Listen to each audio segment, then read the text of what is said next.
मारो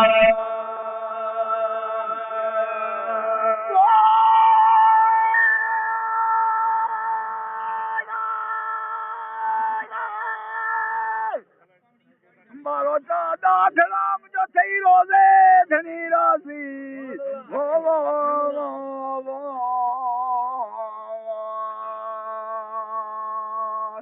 समी कमिनर सलामी चाह हिकड़ा मुलादा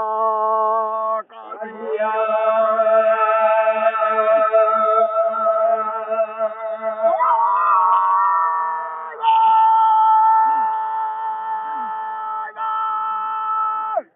भगवान दुश्मन जी बाजी मुर्शद लिखा लो थी मौज दो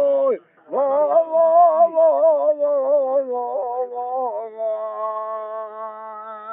भलो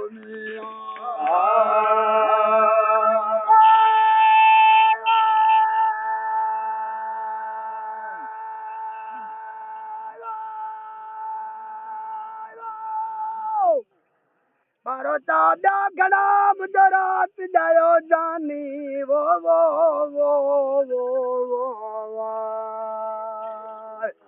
दाय दर पटिया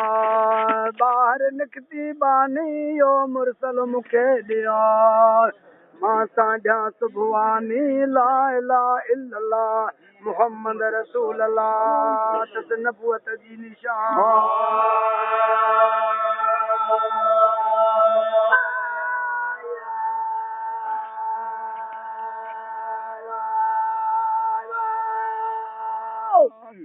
जने आगे कई चाली पैगंबर पैदा थियो वो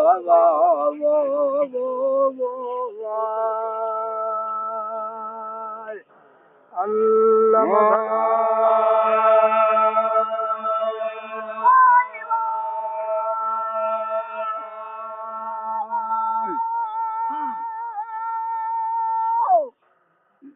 मारो दादा घड़ा मुझे पुनल सर सदन वो चढ़ी दो चांगे ते कंदो विड़ो वड़ विधन में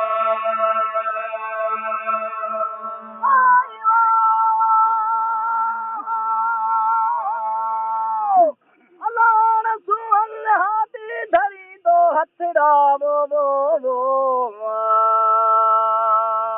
अलान सुहन में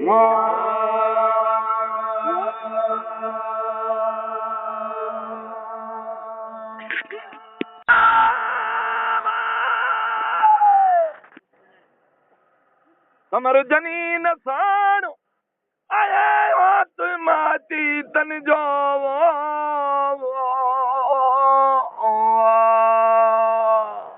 करे जे छपरे मुझो पुनल ईंदो पाण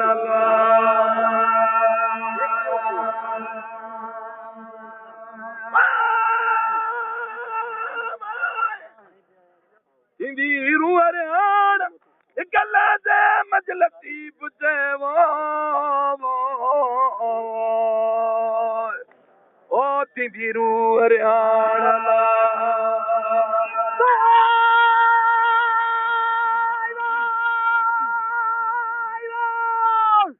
मारो दादा घना मुझे ठाया जानी वो चूंडे रखना चितते साजन सुना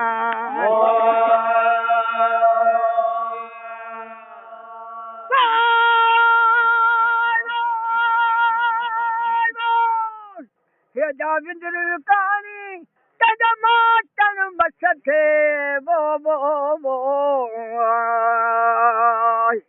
भलो मिया